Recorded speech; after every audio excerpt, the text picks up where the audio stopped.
perisai dan pedang keadilan. Pada suatu hari, di kerajaan Lokapala, hiduplah seorang pemuda yang bernama Khalid nan Arif. Ia merupakan seorang pandai besi yang hidupnya penuh akan cobaan. Dari kecil, ayahnya telah tiada, sedangkan ibunya selalu sakit-sakitan. Tetapi, Khalid merupakan seorang pemuda yang memiliki sikap jujur, amanah, rajin, dan mandiri. Ia selalu berdoa kepada Tuhan agar cobaan yang ia hadapi selalu berkurang. Kerajaan Lokapala pun dikuasai oleh sebuah raja zalim serta penuh amarah dan selalu menyiksa rakyat yang bersalah. Nama raja tersebut ialah Raja Hitam nan Murka. Tak ada seorang pun yang berani melawan raja tersebut karena kekuatan yang kuat dan rakyat yang tak berdaya. Suatu hari, pasukan utusan Raja Hitam datang ke desa Khalid. Mereka memaksa warga tersebut untuk membayar upeti sebagai pajak.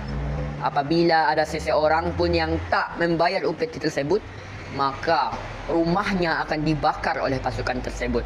Khalid pun melihat penderitaan di desanya. Ia pun geram dan marah. Ia pun berkata kepada ibunya, "Bu, aku tak tahan melihat penderitaan ini. Aku ingin melawan penindasan ini. Aku harus melakukan sesuatu." Ibunya pun terkejut mendengar perkataan tersebut. Ia pun berkata, "Nak, lebih baik jangan kamu lawan. Kita ini lemah, nak. Kita ini tidak berdaya. Pasukan mereka besar dan Raja Hitam pun memiliki kekuatan yang besar. Apa yang bisa kamu lakukan? Lebih baik kamu diam saja, nak." "Aku mungkin lemah dan tak berdaya, tetapi aku selalu percaya terhadap takdir Tuhan. Tuhan akan selalu berpihak pada kebenaran." Dengan keberanian yang besar serta keimanan yang kuat, Khalid pun ingin menemui serta bertarung dengan Raja Hitam. Perjalanan demi perjalanan serta proses demi proses ia tekuni. Dalam perjalanan, ia bertemu seorang kakek veteran yang bijaksana. "Hei pemuda, kamu mau kemana?" Tanya kakek itu. "Aku ingin bertarung dengan Raja Hitam yang telah menindas orang-orang yang berada di desaku. Aku ingin menegakkan keadilan," jawab Khalid. Kakek pun tersenyum serta memuji pemuda tersebut. Kakek pun berkata, "Nak, keberanianmu sungguh luar biasa. Aku dulu pernah melawan Raja Hitam, tetapi aku kalah dalam medan pertempuran sehingga aku kabur dan bersembunyi dari kejaran pasukan Raja Hitam sampai aku tua." Kakek tersebut pun memberikan sebuah perisai serta pedang untuk membekali pemuda tersebut. Kakek itu pun berkata, "Nak, aku dulu mempunyai pedang dan perisai biasa dan tidak memiliki kekuatan sakti apapun. Tetapi apabila hatimu penuh dengan keimanan, maka Tuhan akan melindungimu." Pemuda tersebut pun berterima kasih kepada kakek tersebut seraya berkata, "Terima kasih kakek telah memberikan saya perlengkapan tersebut. Aku akan menegakkan keadilan walaupun hanya sebatas pedang dan perisai."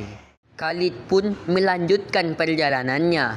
Setibanya di gerbang istana, Khalid pun berhadapan dengan penjaga gerbang istana tersebut. "Hei pemuda lemah, untuk apa kau kemari? Mau menantang kami?" Ejek penjaga gerbang istana. "Aku di sini untuk menegakkan keadilan, bukan untuk berlawanan dengan kalian." Khalid dan penjaga gerbang tersebut pun bertarung, tetapi serangan penjaga tersebut pun malah terpantulkan oleh perisai dari Khalid tersebut. Khalid pun membalas serangan tersebut dengan tebasan pedang, sehingga penjaga gerbang pun kabur dengan kocar-kacir dan dipenuhi oleh luka. Penjaga gerbang pun mengadu ke Raja Hitam. "Wahai Tuan Raja Hitam, kami memerlukan pertolonganmu. Kami dilukai oleh pemuda yang tidak jelas asalnya dari mana," ucap penjaga gerbang istana. Apa? Berani-beraninya dia menyerang pasukanku. Akan kutemui dia dengan kekuatanku. Ucap Raja Hitam yang penuh amarah yang mendidih.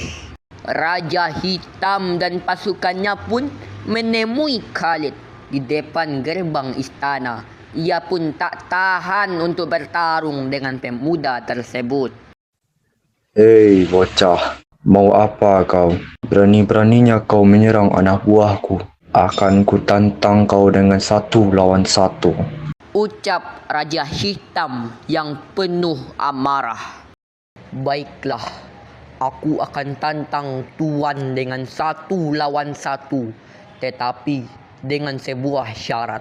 Apabila Tuan tumbang, maka Tuan harus pergi dari kerajaan Lokapala ini dan tak boleh menginjakkan kaki di kerajaan ini.